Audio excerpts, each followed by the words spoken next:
Dear student, good morning to all. Today's subject 11th accountancy. First unit introduction to accounting. Introduction accounting functions of accounting. The functions of accounting small very small question very short question second question list any two functions of accounting. இதில் any two functions நீங்கள் எழுதணும். அதனுடைய importance தான் நான் இப்போ உங்களுக்கு நடத்த போகிறேன். ஃபஸ்ட்டு பார்த்தீங்கன்னா ஃபங்க்ஷன்ஸ் ஆஃப் அக்கௌண்டிங்கில் the main functions of accounting are follows. First one, measurement. What is the measurement? The main functions of accounting is to keep systematic record of transaction, post them to the ledger and ultimately prepare the financial accounts. Accountings. அதாவது வணிக நடவடிக்கைகள் குறித்து முறையான ஆவணங்களை வைத்தல் மற்றும் பதிவு செய்தல் மற்றும் எடுத்து எழுதுதல், கடைசியாக இறுதி கணக்குகளை தயாரித்தல், இதுதான் கணக்கினுடைய முதன்மை பணியாக இருக்குது. ஒரு மெஷர்மெண்ட்னா அது அக்கௌண்டினுடைய ப்ராசஸை அது கரெக்டாக லெஜரில் நம்ம எழுதணும். சிஸ்டமேட்டிக்காக ஒவ்வொரு டிரான்சாக்ஷனும் ஒவ்வொரு அந்த ஜேர்னல்ஸும் ஒவ்வொரு லெஜரும் என்ன பண்ணணும்னா சிஸ்டமேட்டிக்காக ஒரு ஆல்டர்னேட்டிவாக என்ன பண்ணணும்னா நம்ம எடுத்து எழுதணும், ஒரு மெஷர் பண்ணணும். அதாவது என்னென்னா ஃபினான்சியல் அக்கௌண்ட் லாஸ்ட் ஃபைனல் அக்கௌண்ட்டில் நம்ம ப்ரிப்பேர் பண்ணணும். இதுதான் measurement of accounting. Accounting works as a tool for measuring the performance of the business enterprises. It also shows the financial positions of the business enterprises. இவை மூலமாக நிறுவனங்களின் செயல்திறனை அளவிட கணக்கியல் ஒரு கருவியாக செயல்படுகிறது. மேலும் இது வணிக நிறுவனத்தினுடைய நிதி நிலையை வெளிப்படுத்துகிறது. ஒரு வணிகத்தினுடைய நிதி நிலைமையை இது வெளிப்படுத்துகிறது. எப்படின்னா, நான் ஒரு வியாபாரம் பண்ணுறேன். அப்போ வியாபாரம் பண்ணும்போது நான் ஒரு இன்ட்ரெஸ்ட் போட்டு ஒரு இன்வெஸ்ட்மெண்ட் பண்ணிட்டு நான் ஒரு தொழிலை தொடங்கும் போது எனக்கு எவ்வளோ லாபம் வருது எவ்வளோ நஷ்டம் வருதுன்னு எனக்கு தெரியாது. ஸோ அதனால் என்ன பண்ணுறேன்னா, நான் ஒரு மெஷர்மெண்ட்டில் நான் க்ரியேட் பண்ணுறேன்.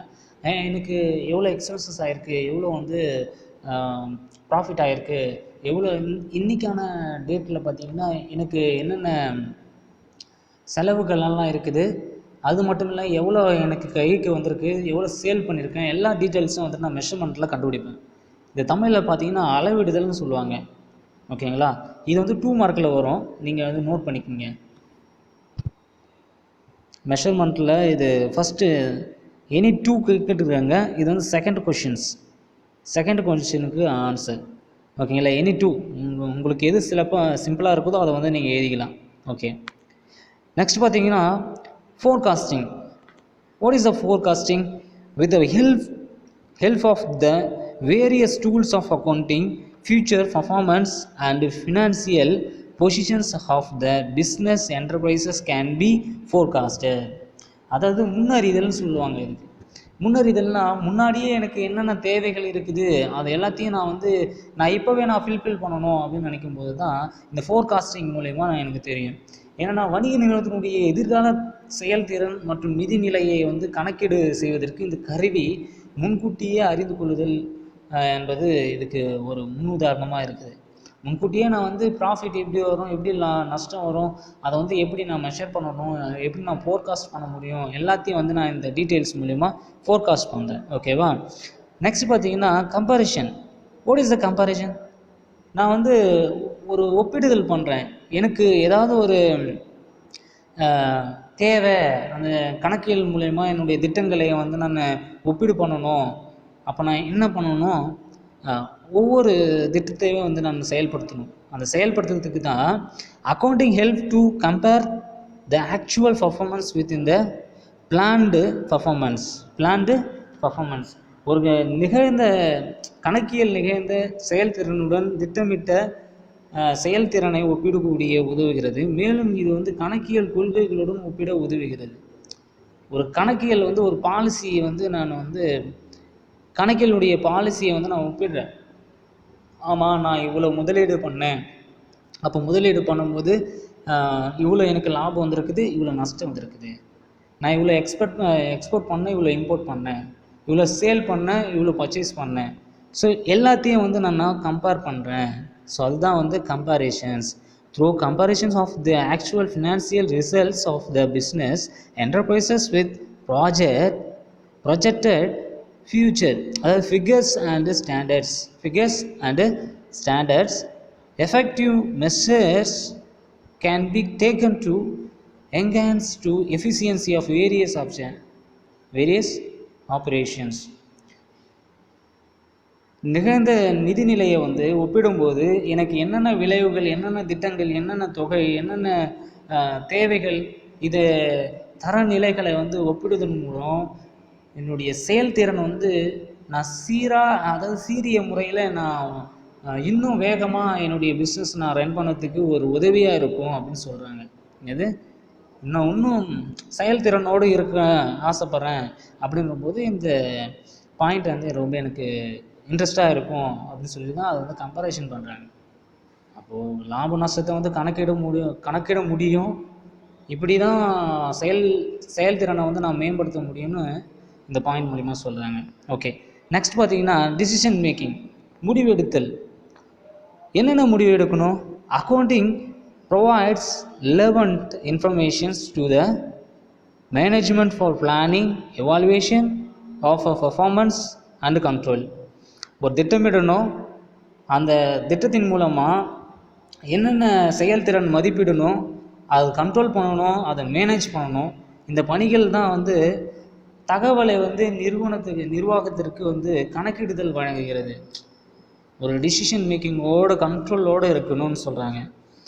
This will help them to take various decisions concerning cost, price, sale, level and activity etc. ஒரு முடிவெடுக்கும்போது என்னென்னா திட்டமிடணும், சரியான திட்டமிடணும், பண வசதி இருக்கணும். அது இல்லாமல் விற்பனை விலை என்ன, அப்போ நிறுவனத்தினுடைய செயல்திறன் என்ன, இது எல்லாத்தையுமே எளிதாக முடிவெடுக்கக்கூடியது தான் இந்த டிசிஷன் மேக்கிங். நெக்ஸ்ட் பார்த்தீங்கன்னா கண்ட்ரோல் பண்ணோம். அதாவது என்னென்னா the business the up and down the increase and decrease to level of control.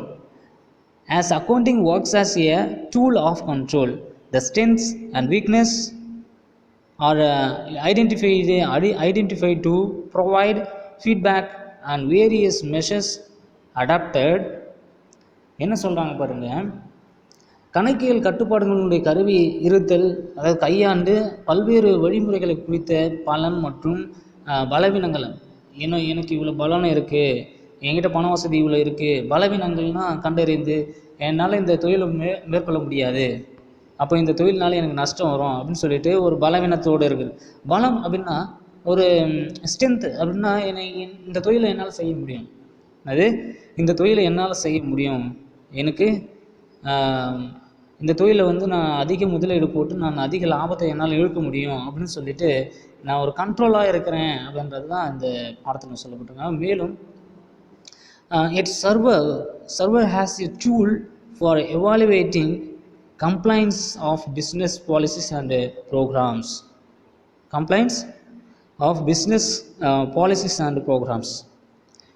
மேலும் வணிக கொள்கைகளை வந்து மேலும் திட்டங்களுக்கு கடைபிடிக்கப்பட்டவனா இல்லையா, இது கடைபிடிக்க முடியுமா, இந்த கருவியை கையாள முடியுமா, நான் இந்த பிஸ்னஸை வந்து கண்ட்ரோலாக வச்சுருக்க முடியுமா அப்படின்னு ஒரு கம்பேரிஷன் பண்ணி தான் நம்ம இந்த தொழிலை வந்து மேற்கொள்ள முடியும்.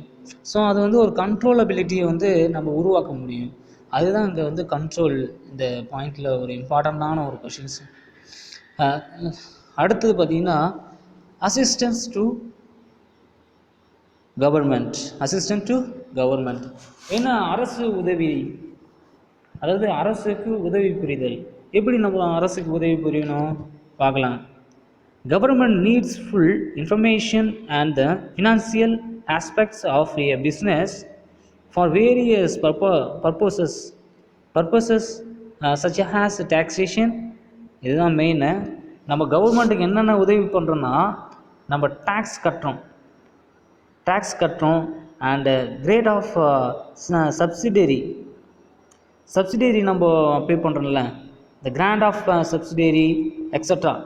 நம்ம டேக்ஸஸ்லாம் நம்ம பே பண்ணுறக்கூடிய நிதி சார்ந்த ஒரு முழுமையான தகவலே தேவைப்படுகிறது எதுக்கு? அரசுக்கு. அப்போ accounting provides relevant informations about the business to exercise government control and business enterprises.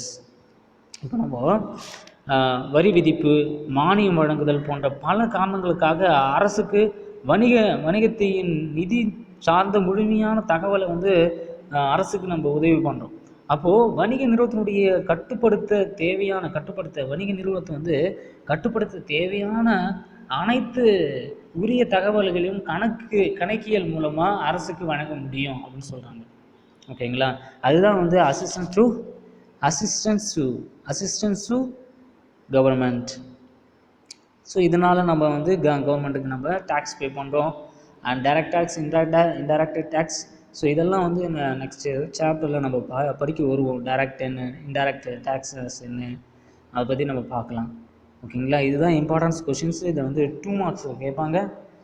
So any 2 questions, any 2 functions of accounting. So இதை நீங்கள் நோட் பண்ணிக்கோங்க. நெக்ஸ்ட் பார்க்கும்போது இம்பார்ட்டன்ஸ் ஆஃப் அக்கௌண்டிங்.